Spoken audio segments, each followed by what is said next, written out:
Hi, I'm Becky Thomas with Spring Grove Nursery, and we're out in the nursery today. This is a very windy day at the end of October, and I'm here with Mark Cinnamon, and he's from the Illinois Department of Ag.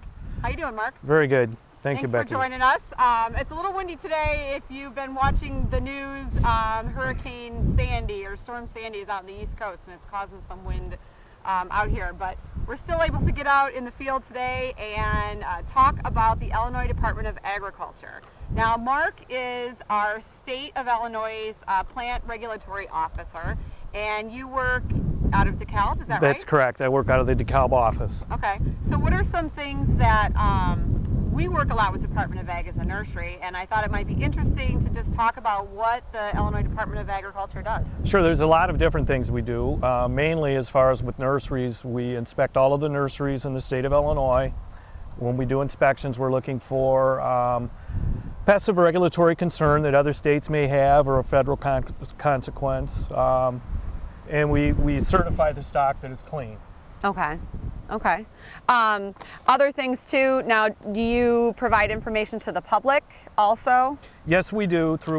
We also have several quarantine programs, and we provide outreach information regarding pests such as gypsy moth, okay, emerald ash borer, thousand cankers disease, and numerous other pests. Okay. Emerald ash borer is definitely something that, you know, has been a topic that has been a big concern in our industry and just throughout the state of Illinois. And I know that's one thing a lot of our customers always want more information about emerald ash borer from us. Maybe a brief history about emerald ash borer. Sure. Emerald ash borer was first confirmed in the United States in 2002 in southeast Michigan. It slowly spread across the state in Michigan until 2006. We confirmed it in Illinois in 2 different locations, and then since that time we've now confirmed it in about 23 counties in Illinois. Okay. And we currently have about 40% of the state quarantined for emerald ash borer and interior quarantine in the state of Illinois. And you kind of coordinate too with federal quarantine, and you guys all work together to... Yes. Okay. Yes, we do.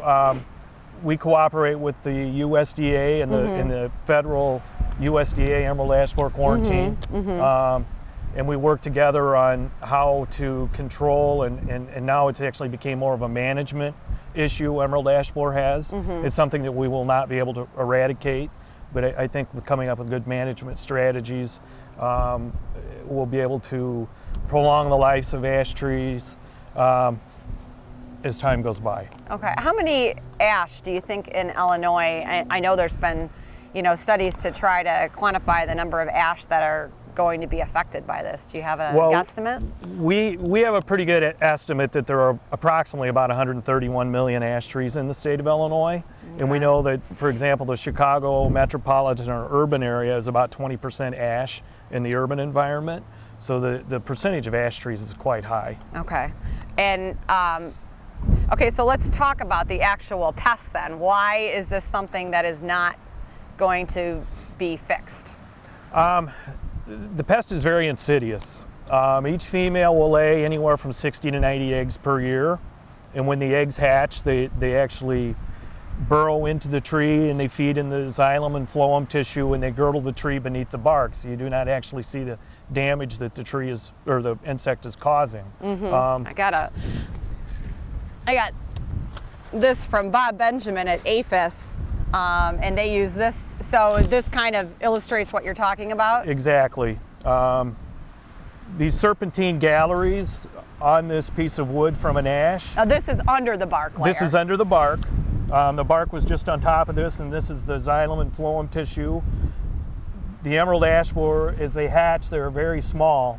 And as they continue to feed, they just keep going back and forth quite often in S-shaped galleries. And as they become larger, they will form a pupa in a pupal chamber, and then the adult will emerge, typically very late May through mid-June in the northern parts of Illinois. Okay. And they will do that 1 time per year. And we have some instances in Illinois where some years, if it's a cool year, it may take 2 years for some of the larvae to become adults. Okay. And this is also why it's tricky to treat it with correct. Spraying or with chemicals, because they make all these zigzags That's throughout correct. the tree. If these are in the trunks of the tree, which typically you will see when emerald ash borer has been in the tree for, say, 3 to 5 years, by that point in time, they have girdled so much of the tree that any insecticide product that's used, for the most part, the uptake by the tree will be very poor because it cannot translocate it up into the upper canopy of the tree. Okay. So, and the bug, again, it's little bug. It's what, about, right, about a half an about inch, a half maybe? inch long. They're anvil shaped. When the adults emerge, they will leave a very small, it'll look like a capital D, the letter D. The exit hole will be D-shaped. It won't be much larger than, say, a coffee stirrer stick. Okay. If it's larger than that, it's probably another type of native ash borer that we have in Illinois. Okay. So how is your department, looking for ash, or how are you finding out what ash trees are affected? A lot of it is through outreach and education to communities, municipalities, arborist groups, the Nurserymen's Association, and golf course associations, and just citizens across Illinois. We spend a lot of time and efforts on visiting with municipalities and different green organizations across the state. Okay. So if you're a community, now our base of customers, we have a lot of different types of customers. We have municipalities that are buying trees for their communities. We have landscape contractors, we have homeowners, a lot of different people, but all of those areas are affected by emerald ash borer in some way or another. What would be, for example, a municipality, what should they be doing right now for emerald ash borer? Number one, I think that the most important thing they can do is to make sure they have an inventory of their street trees. Okay. And that would be specifically ash trees, and at best, they really should inventory all of their trees. Okay. Because number one, they need to know the number of ash trees they have. Okay. And then not only inventory the number of the ash trees, but the health of the ash trees, the size, the locations, and that way they will be able to hopefully manage the problem over a period of, say, 6 to 8 years or 10 years. Okay. How about homeowners?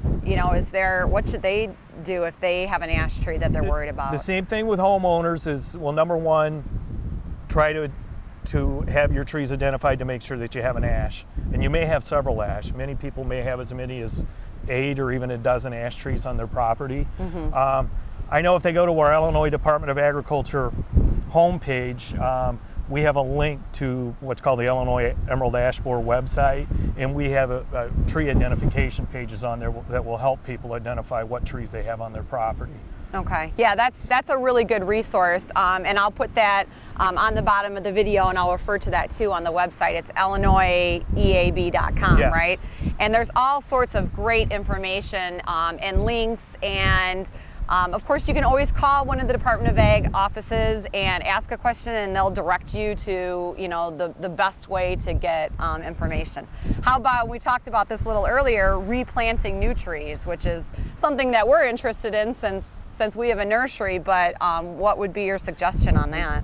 We would really encourage diversity. No more than, ideally you'd like to have no more than 5 to 10% of each different species of trees. What we've run across with emerald ash borer and other pests in the past, a lot of times we'll get into maybe a community or a subdivision that they may have as many as 90% say ash, and then you have a pest come along like emerald ash borer, and then you've got a serious problem because 90% of your trees will be affected. Right. So yeah, that's a good point. Diversity of species, and in the big scheme of things, this might be a good lesson that we can get out of the tragedy of what's going on right now. But definitely to plant with a lot of different things so that when we have pests in the future, and what are some other pests on the horizon? There are a lot of pests are on the horizon that we're probably not aware of yet, and that's because with a lot of international trade and products coming into the U.S. that may have pests from a foreign country that's not native to here. Those are the pests that we're concerned about. Some pests that aren't in Illinois yet that we think are on our doorstep are things like thousand cankers disease, which affect walnut, and that is one we're very concerned about in Illinois. Okay. And there are numerous other pests too. Okay, all right. Well, I really appreciate you taking the time to come out to the nursery. It's really nice to have, to show different parts of what we deal with in the nursery industry, and the Department of Agriculture is definitely a huge friend in what we do. So thanks a lot for coming out. Thank you for having me.